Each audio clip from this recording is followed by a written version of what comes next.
welcome. You're watching To The Point. For 3 weeks, the Rajya Sabha has been disrupted, and although the Lok Sabha has functioned for the last 4 days, it's done so without the opposition. And next week, when Congress returns to the lower house, there's little likelihood Parliament will function effectively. Indeed, it now seems certain that the full monsoon session will be a washout. But has this served any greater purpose, or is this just partisan politics at the cost of the nation's interests? As disillusionment turns to despair, we present a Congress versus BJP debate on the parliamentary standoff that has deeply dismayed the nation. I'm now joined by Congress Rajya Sabha MP and former Chief Minister of Madhya Pradesh Digvijay Singh and BJP Rajya Sabha MP and Environment Minister Prakash Javadekar. Digvijay Singh, your party has disrupted the entire monsoon session up till now, and after the suspensions, in addition, you've boycotted the Lok Sabha. What have you achieved by this behavior? Well, if you see the performance of BJP during the UPA regime, once for 22 continuous days, another time for continuous 11 days, they disrupted the parliament on the issue of FDI and multi-brand retail, which they had proposed initially when the NDA government was there, and later on they backtracked. Now, I will also give you some of the, I would say, the statements made by Mr. Arun Jaitley. He said, I'll give you the statement, sir. It was January the 31st, 2011. He said, obstructionism is a legitimate parliamentary tactic. But are you saying to me that the raison d'etre for your behavior is revenge? Is this tit for tat? Because they did it to you, you're going to do it to them? It's certainly not revenge, but you know, when the whole parliament and the BJP is not prepared to even answer our specific requests that did Sushma Swaraj act according to the rules of business of Government of India. Number two, we asked whether she violated the protocol of calling up the British High Commissioner directly. What? Forgive me. There is no protocol involved in calling up the British High Commissioner directly. A foreign minister can do that when she wants. There's no protocol involved. No. The protocol is that the foreign secretary can only call up these British High Commissioners. I don't know where you're making that up from, but I have never heard of such a protocol. But let me put your first point to Prakash Javadekar. I'll then come back to Sushma Swaraj. Let me put your first point to Prakash Javadekar. The point being made, Mr. Javadekar, is that both the precedent as well as the justification for what Congress is doing was established by Arun Jaitley in 2011 when he famously said, obstructionism is a legitimate parliamentary tactic. And as Sonia Gandhi said just a couple of days earlier, the BJP used the resign now, debate later stand at least 5 times on different occasions during the UPA period. So what's happening today is that you're being paid back in your own coin. You can hardly complain. No, this is absolute distortion by Congress. The issue is very simple. That they decided first that they will wash out, they will not allow this session to go on, and it will be a complete washout. That was their first declaration before the parliament. So they were not waiting for our response or anything. They have decided because they are against progress of the country, they don't want GST to be passed, and though it is their bill, they don't want it to be passed because it gives credit to the government, which they are now, and they are absolutely not come out of their defeat, and they are not doing only tit for tat, but they are doing worse to democracy. Even Naga's accord, now they are saying that, oh, we were not asked. The Arunachal Chief Minister tweeted himself congratulating Prime Minister. Let's not get onto the Naga accord. Let's stick to the standoff in Parliament so that we have a focus. Let me bring you in at this point, Digvijay Singh. You raised the issue of Sushma Swaraj, which is, of course, the key reason why you're disrupting Parliament. Many people believe that the Congress party position that there cannot be debate unless ministers first resign is tantamount to pronouncing guilt before you hold a trial. This is how lynch mobs behave, not how 21st century justice is done. How do you answer that key concern? That this is tantamount to presuming she's guilty before you give her a chance to explain. But didn't they also act the same way in case of A. Raja, in case of Ashwini Kumar and other Congress leaders? They acted the same way. And let me also quote Mr. L.K. Advani, who said sometimes blocking legislative action yields results. The other thing which I want to point out, they talk of development, progress. One second. Please, 1 second. Why are you following their policies, their precedents, when you disagree with them so fundamentally?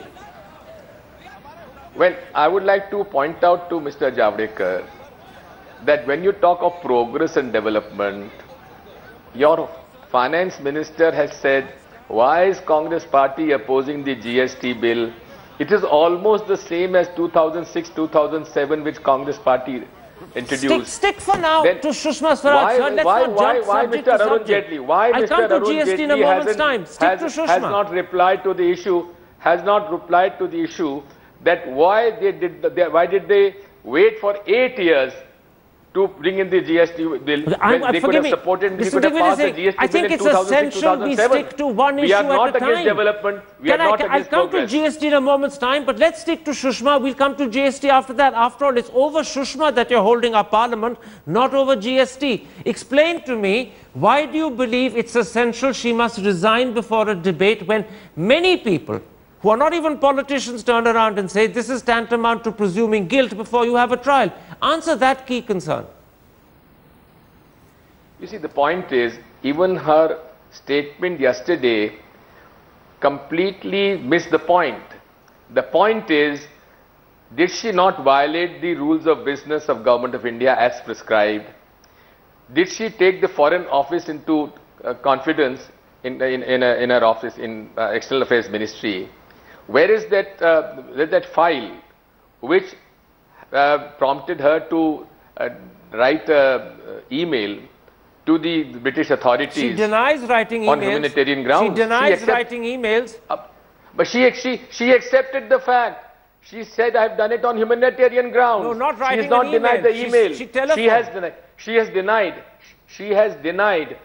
has denied that there is no authentic letter. Of course, there is no authentic letter. That is our grouse. That is our complaint.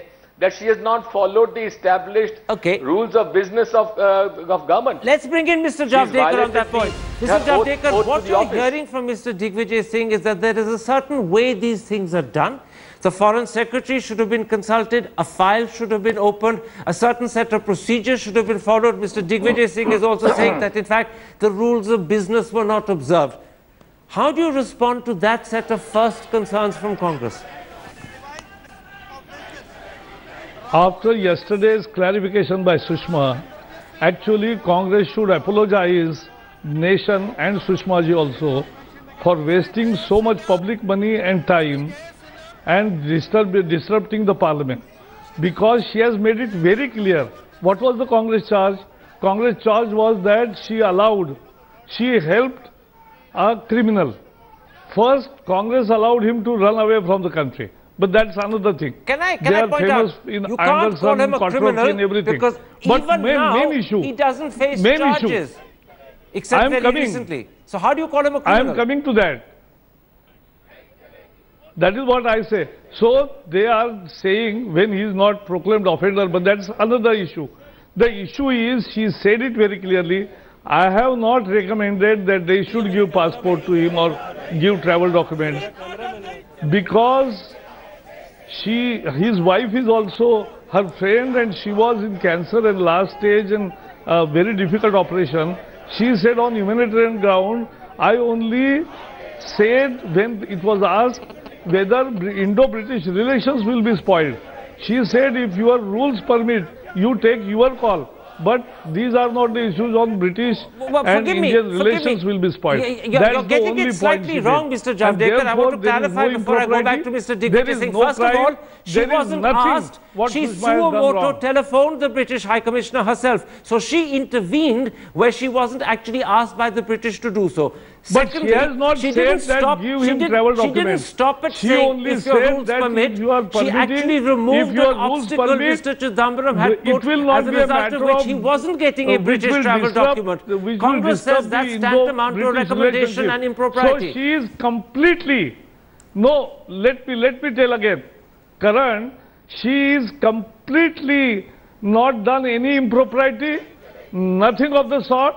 Congress must apologize, nation and Sushma ji. And the way now today, mother and the son have spoken about Sushma, that shows the level of Congress. I'll come to that in a moment's time. I'll come to what they said today in a moment's time. But first, let me put your core point to Mr. Digvijay Singh. Mr. Digvijay Singh, yesterday when Mrs. Swaraj made her statement in the Lok Sabha, she very clearly explained that she had only told the British High Commissioner there would be no adverse impact on Indo-British relations if Lalit Modi was granted a British travel document, A, because Modi's wife was seriously and dangerously ill, and B, because the treatment she needed in Portugal would itself further endanger her life. Therefore, Mrs. Swaraj acted to help a woman who was facing potential death. Why is that not a sufficient explanation? You are again missing the point, Karan. As a foreign minister of Government of India, there is a certain rules of business which the Government of India ministers and officers have to practice. Now, if she wanted to help, she would have taken up representation from Lalit Modi or Mrs. Lalit Modi, had it processed through the External Affairs Ministry. Also because Mr. Lalit Modi was on a blue corner notice. He was being investigated by Enforcement Directorate. The Foreign Affairs Ministry should have consulted the Finance Ministry and the Enforcement Directorate before making that recommendation. That recommendation should have been done through a file, through an adopted procedure. The point that I'm going to make is that by doing that, she has violated the established rules of business. She's gone against the oath of office that she has taken. That is our complaint. Mr. Javadekar, let me draw to your attention two key points made repeatedly by Congress. First, if on humanitarian grounds Lalit Modi needed to be given travel documents, why did Mrs. Swaraj not authorize the Indian High Commission in London to give him a limited duration passport for one trip to Portugal and back? Why suggest or facilitate British documents instead? And secondly, why did Mrs. Swaraj not add the specific condition that this was only being done if he then agreed afterwards to come to India and answer questions from the Enforcement Directorate? Both of those she could have done, but she did neither. Why? No, let me be very clear. I completely deny Digvijay Singh's accusation that she has violated rules of business of government. No. The firm answer is no. There is no rule which says that every time you have to move only file, and it is a communication, and which was done, as she rightly said, that to help a woman in distress, not there are many other ways that woman in distress could have been helped. One of which, as I'm saying, is grant a limited duration Indian passport for just one trip. Why was that step not taken? Or by wasting 2 weeks of Parliament, by holding Parliament to ransom, that is what they have done. They must apologize, nation, now. Because they decided first that we will not allow any work to be done throughout the session. And let me again tell Congress friend that this is absolutely wrong. When one session was lost was winter session when we were in opposition. And it was because of Congress again. Well, just a moment. Before we start diverting to the winter session of 2011, let's clarify on Sushma Swaraj first, which is, as I keep saying, the key reason why this session is being held up. Mr. Digvijay Singh, I want to come to what happened today. Outside Parliament, Rahul Gandhi, your Vice President, accused Sushma Swaraj's husband and daughter of receiving money from Lalit Modi. His exact words were, and I'm quoting, how much money has Lalit Modi paid her family to keep himself out of jail? Now, the key question I want to ask you is this. Was Rahul Gandhi referring to legal fees which were paid to Sushma Swaraj's husband or daughter as Modi's lawyers, or was he suggesting they've taken bribes or under-the-table payment? You have to clarify this, because the insinuation is so serious, the country wants to know, what did Rahul Gandhi mean? Now, 2-3 things about Lalit Modi. Number one, there was an enforcement directorate investigation going on the black money trail in case of Mr. Lalit Modi. This is one. Then recently, yesterday or day before yesterday, warrant has been issued against him. And there are criminal liabilities in that. Then also there was on ABP News, one of Chota Shakil said we wanted 1,000 crores from Mr. Lalit Modi, and that was the time his life was in danger. But now he's all right, we have settled it. Now these are the things which are there in the public domain. No, but and here the Foreign Affairs Minister just writes an email that he may be allowed to travel. No, but the question I'm asking is, when Rahul Gandhi says he wants to know how much money Lalit Modi paid Sushma Swaraj's husband and daughter, is he talking about legitimate legal fees they received as a lawyer, or is he suggesting bribes and underhand payments? You have to clarify that. You can't evade it. No, the clarification has to come from Mrs. Sushma Swaraj or Lalit Modi, not from Mr. Clarification surely should come from Rahul Gandhi, who made the statement. No, we have made an allegation. Already social media, What are you alleging? Are you alleging bribery? We want to know how much money Mrs. Sushma Swaraj or her family has received from Lalit Modi, that's all. No, hang on a moment. If the money was legitimately and rightfully received, you have no right to know how much was received. But if it wasn't rightfully received and it's therefore suggested to be bribery, it becomes a different matter. So I come back to my question. Are you talking about legal fees that are legitimate or bribery? Well, that is something which Mr. Rahul Gandhi can answer, because he has said that we want to know how much money Sushma Swaraj's family has been given by Mr. Lalit Modi. That's a very legitimate question. No, it's not. If it's legally received, legitimately received money, Rahul Gandhi has no right to ask. Legal side find out. No, why not? Why not? Why not? She should say so. She's a public figure.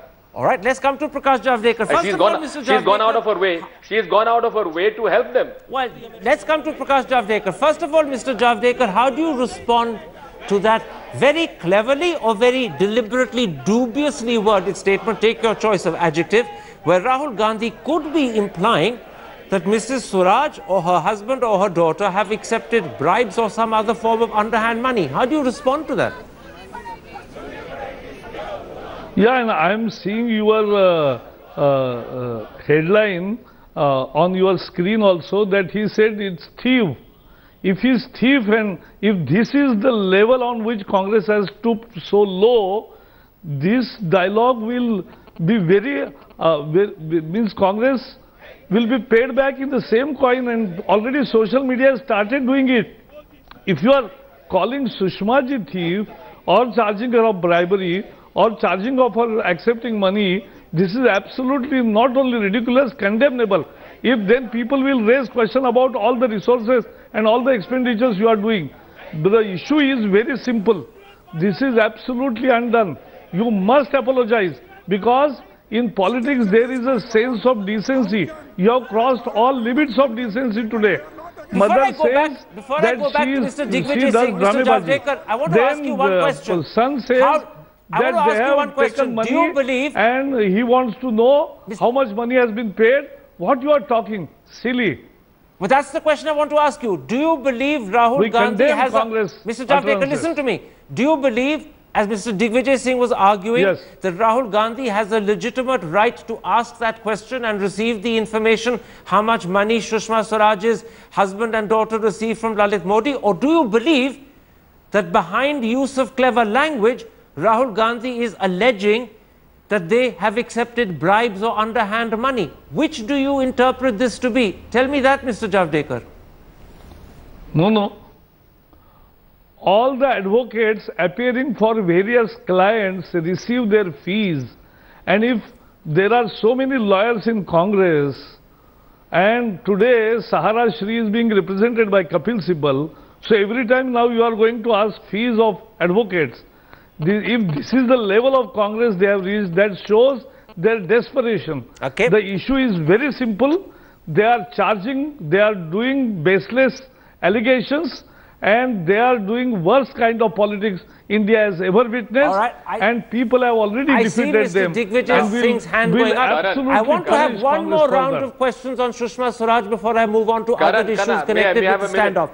Very quickly, Mr. Digvijay Singh, what you're being accused of is lowering the decency of Parliament, indulging in innuendo and slander, and deliberately spoiling the atmosphere and therefore ensuring Parliament won't function. Is that your intention by this, to ensure there won't be any Parliament functioning even next week? May I ask through you, Karan, to Mr. Javadekar, what kind of words have been used against Mr. Robert Vadra? In what dirty language Mr. Robert Vadra has been addressed to by the BJP and his social media friends? The paid social media, the gang of Mr. Narendra Modi, the trolls that he is instigating. The fact remains, if you make some allegation, which they have made against Robert Vadra in the worst possible language, please be ready to take it back. I'll put that to him, but can I ask you